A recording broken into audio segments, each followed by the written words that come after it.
मजबूर ये किया है सर हम लोग को, जो भी सरकार आती है हम लोग को बोलते हैं कि सत्ता में आने के बाद हम लोग को परमानेंट करेंगे करके। यही चीज़ 13 साल से सुन रहे हैं। मतलब दिया तले अंधेरा है कि स्वास्थ्य विभाग के कर्मचारी को अगर कोई तकलीफ होगी तो उनके लिए रिम्बर्स की सुविधा नहीं है।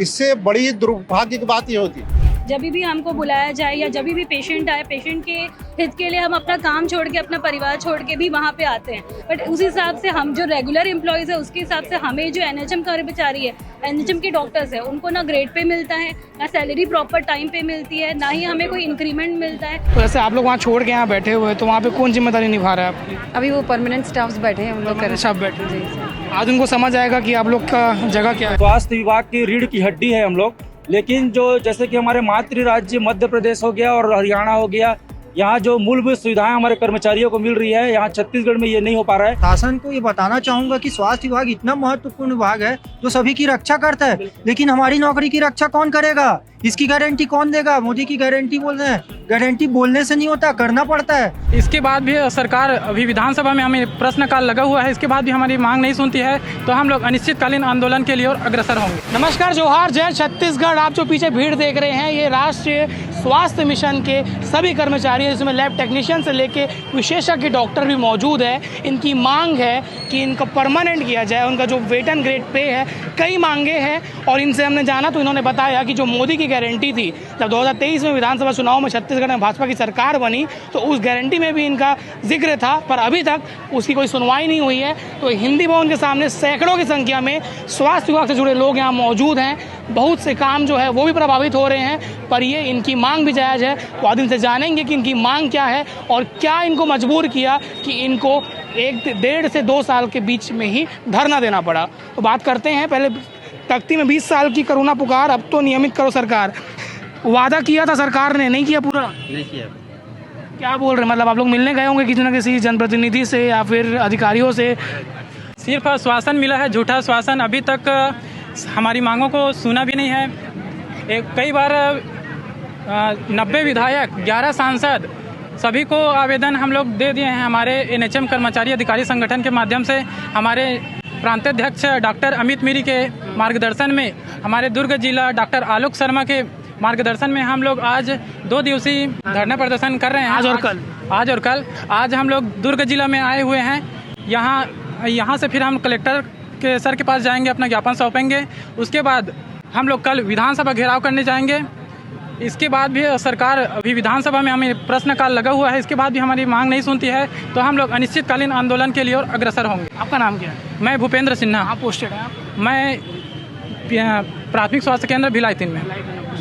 मैं आपको बता दूं कि 16,000 प्रदेश में ऐसे कर्मचारी हैं, जिसमें शामिल उनमें से कुछ लोग हैं। मैडम बताएंगे कि बाकी बातें बेकार हैं, चिकित्सा परिचय हमारा अधिकार है। आप लोग धरना पर बैठे हैं, कहीं ना कहीं प्रभावित भी हो रहा होगा काम, तो क्या मजबूर किया इतना आप लोग को? मजबूर ये किया है सर हम लोग को, जो भी सरकार आती है हम लोग को बोलते हैं कि सत्ता में आने के बाद हम लोग को परमानेंट करेंगे करके। यही चीज़ 13 साल से सुन रहे हैं। कांग्रेस की सरकार आती है तो वो भी बोलती है, फिर बीजेपी की आती है वो भी बोलती है। घर का ना गुजारा चलाना बहुत मुश्किल है सर। 13 साल से हम लोग कर रहे हैं काम मतलब रेगुलर के बराबर कर रहे हैं, परमानेंट जो सिस्टर है उसके बराबर कर रहे हैं, लेकिन पेमेंट उन लोग का 50,000 60,000 और हमारा 15 से 18,000 है सर। तो उतने में गुजारा करना बहुत मुश्किल होता है सर। छोटे छोटे बच्चे हैं, पढ़ रहे हैं, और महंगाई भी तो बहुत बढ़ गया है सर। कहाँ पोस्टेड है? क्या नाम? मेरा नाम विनीता साहू है सर। मैं सब सेंटर कुरुद में। आपका क्या नाम है मैडम? संगीता कौशिक, फोका पीएससी। कोविड में भी आप लोग बराबर काम किए होंगे, जितना सब परमानेंट वाला किए, उसके बाद भी आप लोग की सुनवाई नहीं हुई? कोई सुनवाई नहीं हुआ, वादा होके भी करवा दी, बराबर काम किए हैं, फिर भी कुछ नहीं हुआ। तो आज क्या आप लोग का प्रदर्शन, 2 दिन का प्रदर्शन है, रैली निकालने वाले हैं, इसके बाद जैसे आपके स्वास्थ्य मंत्री है श्याम बिहारी जायसवाल, उन तक आपकी बात पहुँच पा रही है कि नहीं? पहुँच पा रही है, संगठन वाले पूरा कर रहे हैं। आश्वासन कुछ की इतना समय लगे? आश्वासन बस देते, करते कुछ नहीं है। अगर आज भी पूरा नहीं होगा तो आगे भी हड़ताल जारी रहेगी। मोदी की गारंटी की बात मैंने किया था, यहाँ पे तख्ती भी मोदी गारंटी की अधूरी है, अब हड़ताल ज़रूरी है। तो क्यों ज़रूरी होगी हड़ताल? क्यों आपकी बात नहीं सुन रहे? सर, हर बार सरकार यही करती है, आश्वासन देती है। जब भी हम हड़ताल करते हैं, बस 2 दिन हड़ताल में जाने के बाद हड़ताल स्थगित करने के लिए बस आश्वासन दे देती है कि आपकी मांगे पूरी हो जाएगी। सर ना समय पे हमको वेतन मिलता है, जितना हम काम करते उसके समय पे सैलरी भी सैलरी नहीं मिलती सर। 1 से 2 महीना हो जाता है, उसके लिए हमको आगे आवेदन देना पड़ता है कलेक्टर में जाके, तब कहीं जाके हमको समय पे वेतन मिलता है। सर हम वेतन के लिए ही कर रहे हैं ना, जो है उसको भी समय पे नहीं मिलता और हम बल्कि कम पेमेंट में भी पूरा काम करके दे रहे हैं। जितना परमानेंट वाले करते उससे ज़्यादा हम करते हैं सर। भेदभाव टाइम पे बिल्कुल पूरा भेदभाव है सर, उसके हिसाब से आप लोग कोई भेदभाव नहीं करते काम? नहीं सर, काम में बिल्कुल भेदभाव नहीं करते, लेकिन सरकार भेदभाव कर रही है सर पेमेंट देने में।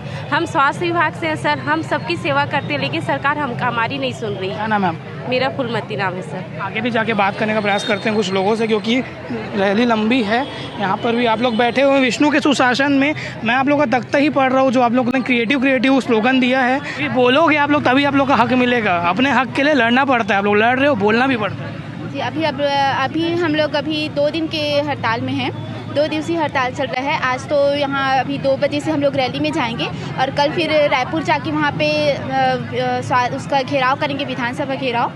और उसके बाद भी अगर नहीं मानते हैं हमारी मांगों को तो आगे हम कुछ बड़ी करने वाले हैं।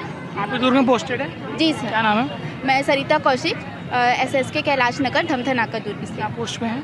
ANM हूँ सर। और भी लोग बैठे हुए हैं। तो वहाँ से कुछ डॉक्टर भी है, मैं सुनने में आया था। आप लोग डॉक्टर हैं? CHO क्या होता है? CHO community health officer.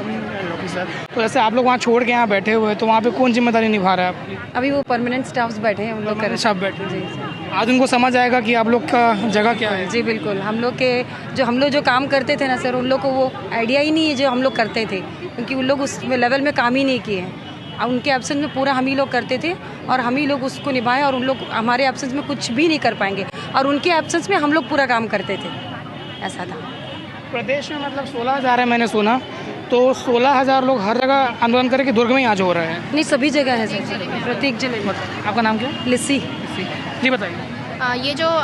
ये जो अभी हम लोग स्ट्राइक किए हैं, 2 दिन का स्ट्राइक है। तो आज 16 तारीख को हमारा जिला स्तरीय है और कल हमारा स्टेट में होगा। तो कल हम लोग रायपुर तूता में हमारा धरना स्थल है, वहाँ पर जाके कल हम लोग स्ट्राइक करेंगे। मिल गया? जी सर। तो वहाँ पे कितनी भीड़ इकट्ठा हो सकती है? सर हमारे यहाँ पे 16,500 कर्मचारी हैं, तो पूरे वहाँ पर भीड़ में रहेंगे, अवेलेबल रहेंगे। क्या सरकार समय मांग रही है? आप लोग के गए होंगे कि सिर्फ आश्वासन ही दे रही? क्योंकि मेरे को पता है सिर्फ आश्वासन ही मिल रहा है।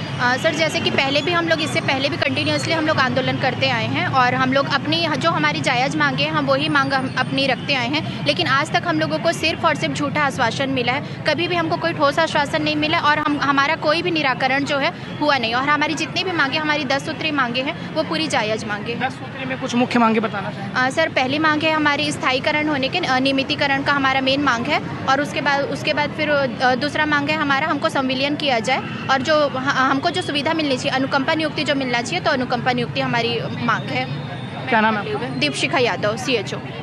ये आपने सुना कर्मचारियों को, और कुछ संगठन के लोगों से भी बात करने का प्रयास करेंगे, क्योंकि रैली शुरू होने वाली है, 2-2:30 बजने वाला है और यहाँ रैली कलेक्टर से होके पूरा इस लाइन में जाने वाली, कलेक्टर को भी ज्ञापन सौंपने वाले हैं, तो उससे भी बात करने का प्रयास करेंगे। आगे देखते हैं कि पदाधिकारी क्या बोलते हैं। NHM कर्मचारी संघ के पदाधिकारी भी लोग जुड़े हुए हैं। जिला अध्यक्ष आलोक शर्मा जी मौजूद हैं हमारे साथ, जिला कार्यक्रम अध्यक्ष जी मौजूद, सबसे बात करेंगे। करीबन 1,000 लोग यहाँ इकट्ठा हुए हैं और प्रदेश भर में चल रहा है, तो क्या बात होगी कि सरकार आपकी बात नहीं सुन पा रही?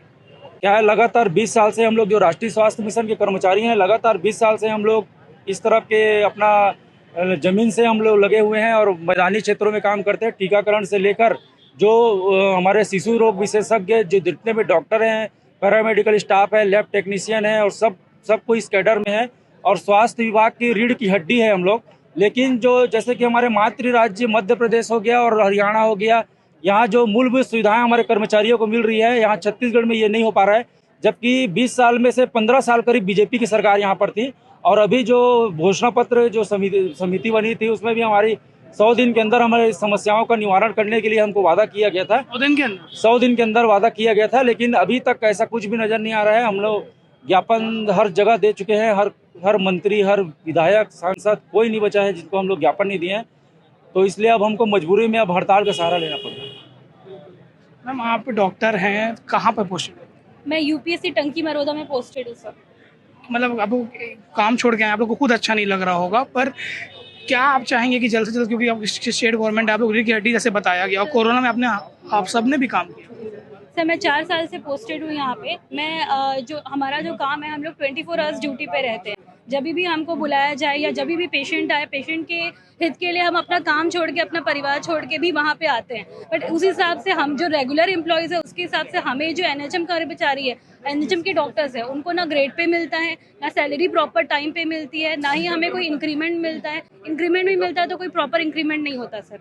तो हम चाहते हैं कि हमें ग्रेड पे इक्वली मिले, क्योंकि हम इक्वल काम कर रहे हैं। हमें जो PADO होता है, DNS अलाउंस होती है, वो भी मिले, क्योंकि हम भी उसी लेवल का ही काम कर रहे हैं। सब चीज़ों से वंचित है आप लोग? हाँ, अभी तक तो वंचित है सर। हमें सिर्फ एक बेसिस पे सैलरी मिलती है, जो कि टाइम पे नहीं आती है, जो कभी 2 महीने में आती है, 3 महीने में सैलरी आ रही है। हम भी अपने परिवार में हम भी चाहते हैं कि परिवार है तो टाइम से सैलरी आए, सब कुछ टाइमली हो, और हमें भी एक रेगुलर एम्प्लॉय की तरह एक मान सम्मान और इज्जत मिले, जो कि NHM एम्प्लॉयज़ को नहीं मिलती है सर। हम लोगों को ऐसा सोचते हैं कि कभी भी इनकी ज़रूरत है तो इनसे काम ले लो और फिर इन्हें निकाल दो। जब काम नहीं हो रहा है तो कोई जॉब सिक्योरिटी नहीं है, जो बाकी जगह रेगुलर एम्प्लॉयज़ की जॉब सिक्योरिटी होती है, हमारे पास ऐसी कोई जॉब सिक्योरिटी नहीं है। कभी भी अगर हमारे CMHO को लगा या हमसे उच्च अधिकारी को लगा कि इनकी जॉब से अगर इनसे थोड़ी बहुत गलती हो गई है तो वो हमें निकाल भी सकते हैं। हमारे पास कोई ऐसा जॉब के लिए सिक्योरिटी नहीं है। तो हम चाहते हैं कि हमें एक जॉब सिक्योरिटी मिले और हमें DNS अलाउंस मिले, हमारा ग्रेड पे हो, और जो 27% इंक्रीमेंट वाली बात है वो भी हमें मिले, क्योंकि हम उसी लेवल के ही ऑफिसर्स हैं यहाँ पे। Yes sir. और जो हमारे हिसाब से तो जो हम जहाँ पे काम करते हैं वहाँ पे 2-2 मेडिकल ऑफिसर्स की पोस्ट होती है सर। अकेले एक डॉक्टर्स काम कर रहे हैं वहाँ पे। एक दिन की OPD 150-150 के पेशेंट्स देख रहे हैं। एक अकेले डॉक्टर 150-150 की OPD वहाँ पे देख रहा है। कंप्लेन करने के बावजूद भी कोई डॉक्टर्स वहाँ पे पोस्ट नहीं किया गया। अभी तक कोई डॉक्टर्स वहाँ पे पोस्ट नहीं किया गया है। बिल्डिंग इतनी ख़राब हो चुकी है कि हमारे बैठने में हमको वो लगता है कि इतनी ख़राब बिल्डिंग में बैठ रहे हैं। कंप्लेन करने के बावजूद भी कोई उच्च अधिकारी आके अभी तक बिल्डिंग तक नहीं देखा है। ये सब चीज़ें की दिक्कत है।